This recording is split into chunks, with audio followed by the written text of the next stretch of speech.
I watched your Christmas movie mostly because Sadie, who is in the movie, was also in our movie, and wanted to see how she did. And it's like it ranks up there with any Christmas movie that gets made for $2 million, just in terms of storytelling and all that other stuff. Like, there's nothing that another movie brings to the table that is any less than that. That was only like a couple of grand to make that one. That was like 2 grand, I think it was, or something like that. It was like nuts. But we did it like I had a warehouse, corner of a warehouse. I had to do stuff. It was just like, let's just do this. And that's the thing. I just do it. You did so much, and then you've sort of backed off a little bit, but now you're kind of coming back. I just had a fourth child like 2 months ago. So we're just deep in it. And we're trying to juggle that and figure out how we're doing. Because we have a 2-year-old as well. So, and then a 5 and an 8-year-old. So it's, or 6 and an 8-year-old. It's just crazy. So I'm trying to get my hand on that. So it's like, I wouldn't say a burnout.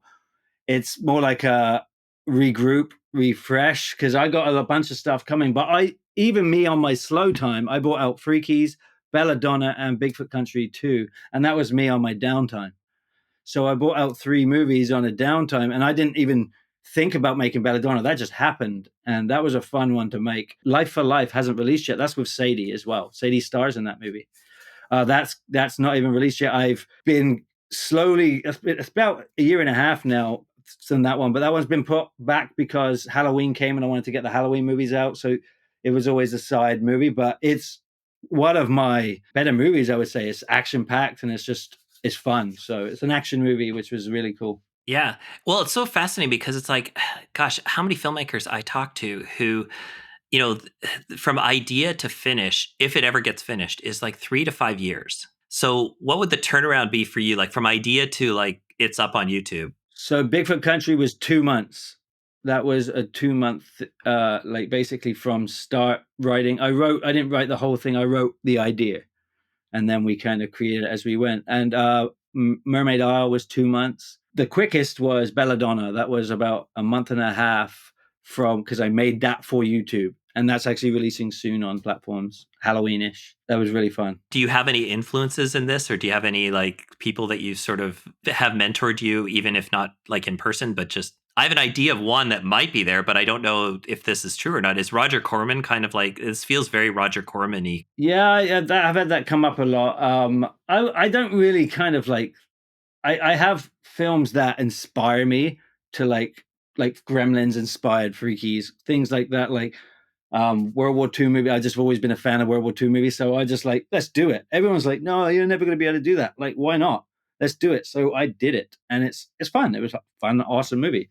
I don't know if you know Chris Walters. Chris Walters is in that movie, actor in Vancouver, English guy, and Jackson Berlin. I don't know the names, but I watched the film and I was like, I mean, it's a very well made. 5 days. I rented a motel, the whole motel, and we just kind of had everyone there, and we had a good time. Made the movie, and that was a really fun one to make. Really fun. Wow. Yeah, because that one you basically you sourced all your costumes from like army surplus stores and things like that. Yeah. Obviously, a lot of them ain't perfect, and that, like, I wasn't even thinking of that. The guy in the store was helping me with that. So whatever's wrong, he messed that up, not me. For the new one, I'm doing World War Bigfoot, and we have some pretty epic medic costumes, and it's going to be a really fun one. And you get some cool human and Bigfoot interactions. It's going to be pretty sweet. Is that how you approach it? You write the idea and then you flesh it out as the production elements come into play? Yeah, it depends what it is. Like, I'm writing a script for World War Bigfoot right now because I just got the idea so clear in my head that it's there. I'm writing Mermaid Isle 2, which I'm doing in August. That one is I'm writing them at the same time, which is weird because I juggle them, and I don't know how I do it sometimes, but I do it. A lot of miniature work too. I make a lot of miniatures, so I got the World War II trucks are all done in miniatures. It's all going to be like real but miniature, which I'm going to have fun doing all that. And I do that in my backyard. I've created a woods, a miniature woods. So, because if you think about it, when you're using like the kind of long lenses, what are they called? The miniature lenses. Yeah, macro lenses with the movement and stuff coming through, because you got to pump a lot of light on those things. You need a lot of light, and it's like with a bit of fog and the headlights of the truck coming down, you get some really cool shots just from miniatures. I love making movies. I'm going to make movies. I don't care if AI takes over. I will always make movies. It's going to happen. Like whatever level it comes in. It's just nothing's bothered me with it. I take it as like COVID happened. I didn't let that stop me. I didn't let that like do anything. Like I made a movie during that, like, and then I just keep going, and it's like I have this. It's a disease, I think.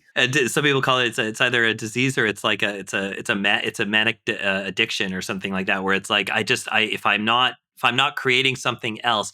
But you see, for again, for like a lot of even just independent filmmakers, the act of creation is such a is again, it's one of those things. It's like, be patient, write your script, make your script perfect, then go and try to raise the money for the script, then cast your actors, make sure you get someone who can, distributors are going to like, then put the production together. And the funny part about that is that that's for the independent filmmaker. That's not even, we're not talking about the Marvel filmmaker, we're talking about that's the pathway for the independent filmmaker. So is this kind of like some of the lessons you give students in school or things like that? The academy ended last year. They closed it off, and we did continue it, and we made a feature film with the class. So we had, I think, 12 students, and we made a feature film for that. So I try and show them the way that I make films, and that's what we did. Like we kind of just made the movie, and it's actually hard making it with 12 teenagers. They're awesome filmmakers, but it's trying to like get it done in the time frame is tough, but we did it. We did it, and we had a great showing. And that movie releases soon too. It's called Dark Woods. What do you see as the downside in your approach? Like, do you see a downside, or is there something you wish you didn't have to do that you wind up having to do? I just wish I had another me that understood like I understood. That would kind of like, I don't want to be conceited or anything like that, but like my brain works in weird ways, and it's like a lot of people don't understand how I'm thinking. But then that's I don't know how that would be, but someone like that I could understand it more. Yeah, it's almost like if you had to describe this approach and then you had to convince someone to give you like a little bit of extra money to make something, you have to almost like corporatize yourself to make it work. But that would take away the essence of what you're bringing to the table. Yeah. Like, I probably wouldn't if someone came and said, "Oh, here's $1 million. What can you do with that?" I would make probably tons of little movies, tons of them. Like instead of $1 million movie, like no, there's no. To me, that doesn't work in my filmmakings. 50, 20K movies. Exactly, exactly, and then that would be great. And then you've taken this approach of self-distributing on your own YouTube channel. When did you start doing that? With the Vision Films, they allow me to put it on my channel as well, and that's pretty amazing. So it just Beyond the Line just blew up on the YouTube. I just went like 12 million views right now. It's just like I can't believe that many people. Like there's 12,000 people watching it every single day. That's a lot of people watching your movie, right? And this is not in US, Canada. This is in other countries, right? Everywhere else is my fans.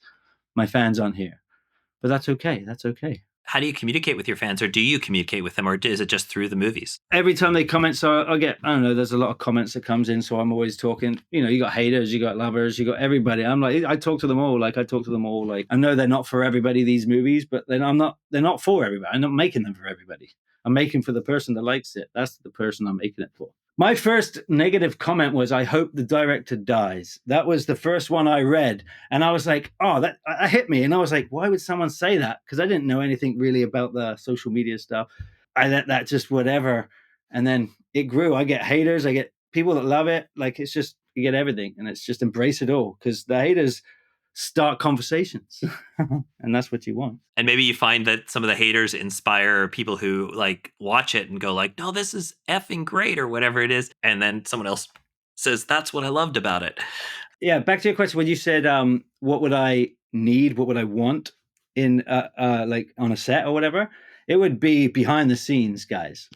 That would probably be the best thing to see how we're making these movies because it will blow mine sometimes how we're doing this. Like, there's some amazing stuff we've done, and it's like, wow, no one's there. Well, you're making them in like 5 days. I mean, that's the other thing too. Is that an attribution to the fact that you have such a small, nimble crew that you can just kind of move and not?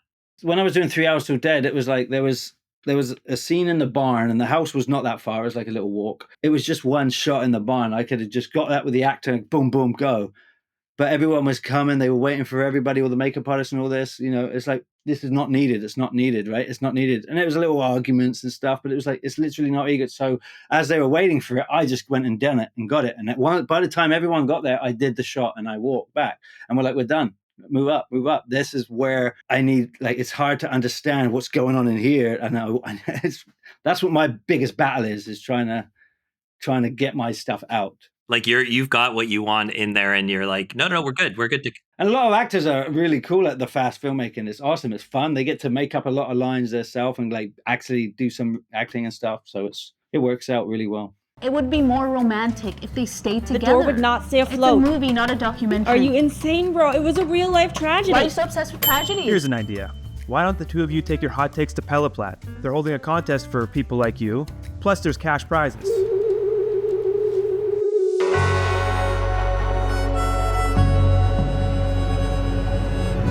Game on.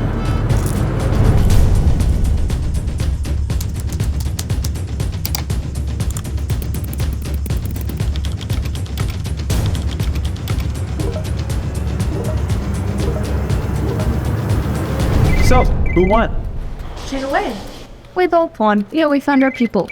Perfect. By the way, what about the end of Inception? Don't even. No, I know you're listen, gonna start, no, but I know. I've told No, you. you need to look at. Pelleplat Writing Challenges, where passionate minds meet. Join today at pelleplat.com. You deliver your work, but you're not like sitting there going, okay, everybody's watching to see if I get this right. It's kind of like, well, if the director likes it, we're moving on, and if the director doesn't like it, we'll do it again, and we'll just keep doing it until it's. Because I edit and film like I know exactly what I shot and I know where I'm cutting that. That's when I know that I got it. I got it. Okay, go, go, go. It's like most of the people that I work with now kind of understand that when I got it, I got it. Like boom, I know I got it because I get the angles and I won't stop shooting until I get the shot I want. I will get it. Like more times than not, it's like the first, second take. Like that's it. I usually know I got it, but depends on how difficult the scene is. It feels to me like it's something that gets everybody out of their head because we stop overthinking. Yeah, I like to kind of 4-hour days or something. Like I don't like to do more than 4 hours. So I don't go long days. I can't do the long. I want everyone's fresh, everyone in it for that 4 hours, and then you relax, like and then but in that 4 hours, I'm pumping out like pages. It's good stuff. So in 4 hours, you're getting like, is that 4 hours, and then how many days of shooting? 5, 6, maybe depends on what. Like it's hard because Belladonna, I think, was 6 days, but one of the days I was there for like 20 minutes. So, you know what I mean? It was just to get a shot that I forgot or whatever. So, in a way, it could be, I could squeeze it to 3 if I wanted to, but some of the scenes, like I've been writing a little bit more intense stuff lately. So it's like harder to. Might need a little more work. Like I got a really cool YouTube series of Bigfoot Chronicles that I want to do that I have like, I think 10 episodes are like half-hour episodes. For my channel, it would be amazing. This is what they want. They want these shows and stuff. So I'm working on that, and we've got some family fun ones as well. So it'd be kind of cool. It just blows my entire concept of making films to hear you say like 4 to 5 hours a day and then finish in 5 days. I mean, first of all, if I were like like even if you did have a small a tiny crew, like that's a dream, right? Like being able to just show up, work for a few hours, go home. I mean, you basically are home for dinner and you're not even thinking. And that's the thing. My kids, having 4 kids, like, they're all going through their, like, my son's playing soccer and horse riding for my daughter. Like, it's just becoming, they're all doing these things. So I want to be here for them. I want to see them grow up, but I also want to make movies. So I get them involved as well. Like I got a family dog movie that I want to do with my daughter and my son. We're going to play with that and see how that goes. So I know family films are really wanted by certain companies. So I enjoy doing those. They're fun as well. You can be a little bit quirky, a little bit fun, and it's pretty fun to do. Like Elvis the Pig, that was really fun. Those are really fun movies that, again, like they are comparable, if not in some cases even more, just because of that method that you're using, even a little more whimsically intriguing than the boilerplate stuff that we might be seeing. Like an Elvis the Pig that would be made by Hallmark might be a very watered down version of that, right? Like it might not be the same idea, and that quirky sort of whimsicalness that you're able to bring to it, because you're playing with your money, you're not playing with other people's money. With Elvis the Pig, I was the first movie that I got dubbed in a different language, which is absolutely awesome. I think it was in Spanish. In Spain, it's actually doing really well there. They love it. That was our own pig. That was our pet pig we had. And he passed away last year. So he was a cool animal. He lives on. It's like the dog in Freakies is my other dog, and that one's going to live on too. Is there any creative solution that you have, or creative challenge that you've had in making any film where and where that actually has been a thought of yours? Because it sounds like you just bowl right through it. If it's a creative solution, a creative challenge that comes up, you're like, no, this is how we'll deal with it. Exactly. If it's, I'll figure out a way to do it. If we do have the money there, it's like I'll see where the best place for the money is. Like, can we do that? Is it going to be effective enough to worry about? Does anyone care that they're going to see that piece? A lot of times, is half of the time is no, but usually every movie that I do, I have something that is like cool in the movie, like the mermaid tail for the mermaid Bigfoot suit for the Bigfoot, something that is like what the movie is about. Like the creature is like, there's always something keeping it, because when you have like no name actors as well, it's like you need something to hook the movie, and the creature or the things are going to hook the movie, right? Not the actors at that moment, but they might create it in the movie, but once to actually get people on it, you need the creature or the Bigfoot or something. That's what I feel is working in my favor. Like an Elvis the pig is like, oh, a movie about a pig, that's cool. Yeah, and then the actors were great. The actors were great in that movie, and they made the movie. It was awesome. It was fun. I really had a blast. That was made really quick too. That was a fast movie. But I actually went to Vision Films and asked them. I said, "What do you want?" Because I guess they don't get many times where they're asked, "What do we want? Like, what can we have made for us?" So they said, "Give us do you have any weird animals?" I said, "I have a pig." They're like, "Oh, cool. Make us, write us a script and see." And I made the movie. I didn't write the script. I just made the movie, and then they had it, and then it was like great, and that was a really cool moment for sure. So how do you approach working with actors at this speed? Let's say you bring a new person to the equation. Like, how are you preparing them? I'm not a mad guy. I don't get angry or anything like that. But like, it's like, you know what? This is the script. We're going to do this. You do it, and I'll just change you as you go. Depends on how fast we're doing the movie. Like Freakies, I had a couple of students from our academy and stuff. They did a really great job. Fun to work with. They're awesome. I would work with them again. They're awesome.